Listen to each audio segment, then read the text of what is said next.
Stiamo cercando appunto di supportare Sani in Veneto nel progettare il proprio intervento in un ambito estremamente complesso e critico, che è quello della non autosufficienza.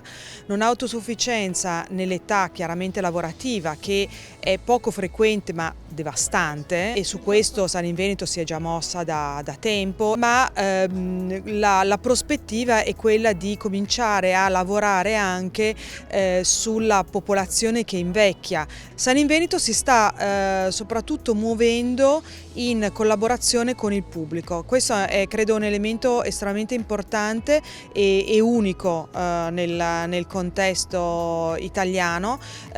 Si sta appunto coordinando con Azienda Zero, si sta coordinando con la Regione per appunto cercare di muoversi insieme nel modo più efficace possibile per la propria popolazione.